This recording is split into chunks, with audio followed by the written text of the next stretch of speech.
महिला आरक्षण बिल 33% आरक्षण महिलाओं को लोकसभा में, राज्यसभा में, विधानसभा में और विधान परिषद में मिलने जा रहा है।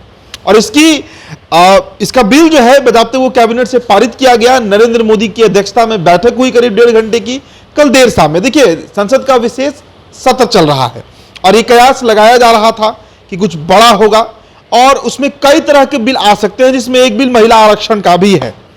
अब बिहार के हाजीपुर सीट पर हम चर्चा करेंगे। आप सोचिएगा कि आखिरकार हाजीपुर की चर्चा हम इस पर क्यों करेंगे। देखिए, 33% आरक्षण अगर लोकसभा में महिलाओं को मिल रहा है तो उसमें बिहार की हिस्सेदारी क्या होगी। बिहार में कुल 40 सीटें हैं, इस बात को आप गौर से समझिएगा। पहले बिहार में 40 सीटें हैं और 40 सीटों में अगर 33% आरक्षण मिल रहा है तो करीब करीब 13 सीटें ऐसी होंगी बिहार की जहां पर सिर्फ महिला प्रत्याशी ही किसी भी पार्टी से चुनाव लड़ सकती हैं। जिस तरह आरक्षित सीट होता है SC ST के लिए, उसी तरह महिला आरक्षण अब आने जा रहा है और यह बेहद ऐतिहासिक फैसला है। अब आपको याद होगा, बीते आप अगर 4-5 महीने के घटनाक्रम को देखिए, चिराग पासवान की पार्टी और पशुपति कुमार पारस की पार्टी से जोड़कर हाजीपुर सबसे विवादित सीट रहा। न सिर्फ विवादित रहा बल्कि काफी तल्ख तेवर देखने को मिला पशुपति कुमार पारस का इस सीट को लेकर। चिराग पासवान की रणनीति जो शायद लोग नहीं समझ पा रहे थे, अब समझ रहे होंगे। आप याद कीजिए कि 18 जुलाई को NDA का बैठक होता है दिल्ली में। उसमें नरेंद्र मोदी जो है वो चिराग पासवान को काफी प्यार दुलार दिखाते हैं, जिससे थोड़े नाराज पशुपति कुमार पारस जरूर हो गए और उसके बाद से हाजीपुर की चर्चा छिड़ गई।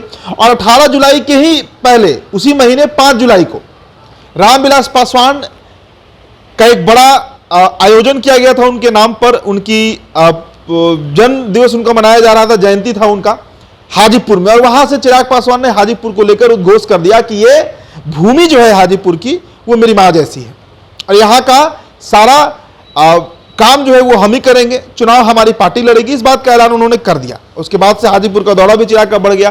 फिर 18 जुलाई को दिल्ली में बैठक और उस बैठक के बाद बार बार पशुपति कुमार पारस ये बात कह रहे हैं कि वह हाजीपुर से चुनाव लड़ेंगे। लेकिन मामला फंसा कहां, जब जमुई के एक सभा को संबोधित करते हुए चिराग पासवान ये बात कह देते हैं कि जमुई में मैं जवानी में आया हूं और बुढ़ापे तक यहां रहना चाहता हूं। इसका क्लियर मैसेज था कि हाजीपुर से चुनाव चिराग पासवान नहीं लड़ेंगे। हाँ, उनकी पार्टी लड़ेगी, इस बात पर वो अडिग है, लेकिन हाजीपुर पर खुद को लड़ने को लेकर, खुद की दावेदारी को लेकर चिराग जो है वो बार बार पीछे हटते दिखे, बैकफुट पर दिखे।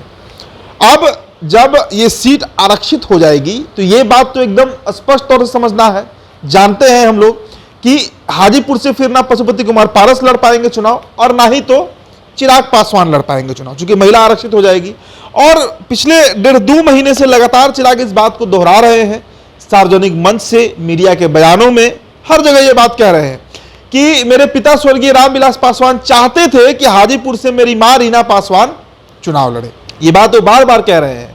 तो क्या चिराग पासवान को इस बात का अंदाजा था पूर्व से वो पूर्वाभास था उनको कि हाजीपुर जो है वो रिजर्व हो जाएगा महिलाओं के लिए, और अगर ऐसा होता है तो फिर वहां से वो दावेदारी नहीं कर पाएंगे। उनकी पार्टी में फिर उस तरह की कोई बड़ी महिला नेत्री भी नहीं है जो वहां से चुनाव लड़ सके। ये भी एक सवाल था। शायद चिराग इस बात को भांप गए थे और राजनीति में दूरदर्शिता जो है वही काम आता है। शायद पशुपति कुमार पारस को इस बात का अटकल ही ना हो, इस बात का कोई समझ ही ना हो, ज्ञान ही ना हो कि लोकसभा में यह बिल आ सकता है। और हालांकि देखिए, महिला आरक्षण बिल जो है इसकी चर्चा चल जरूर रही थी, अब तो कांग्रेस भी इसके पक्ष में है। तो कुल मिलाजुलाकर इस बिल को बिना किसी विरोधाभास का पास कर लिया जाएगा। उसके बाद मामला आएगा कि हर राज्य के किन किन लोकसभा सीटों को रिजर्व करना है। तो उसमें खबर अभी तक तो यही चल रहा है हाजीपुर को लेकर कि हाजीपुर सीट को महिलाओं के लिए रिजर्व कर दिया जाएगा। और अगर ऐसा होता है, अगर ऐसा हो रहा है तो फिर ये बात अब स्पष्ट तौर से मानकर चलिए, इस बात पर मुहर लग जाएगी कि हाजीपुर से फिर NDA की तरफ से अगर कोई लड़ेगा तो वो महिला होंगी और सबसे उपयुक्त महिला चिराग पासवान की मां रीना पासवान ही हो सकती है। हालांकि देखिए, रिजर्व सीट है, वो आरक्षित सीट है, लेकिन रीना पासवान जो है वो वहां से चुनाव लड़ेंगी। इसके अलावा महागठबंधन की तरफ से अब कौन उतरता है, ये भी एक बहुत बड़ा सवाल है, क्योंकि महागठबंधन में भी जितने भी नेता हैं उस क्षेत्र से लगभग सभी के सभी पुरुष ही हैं।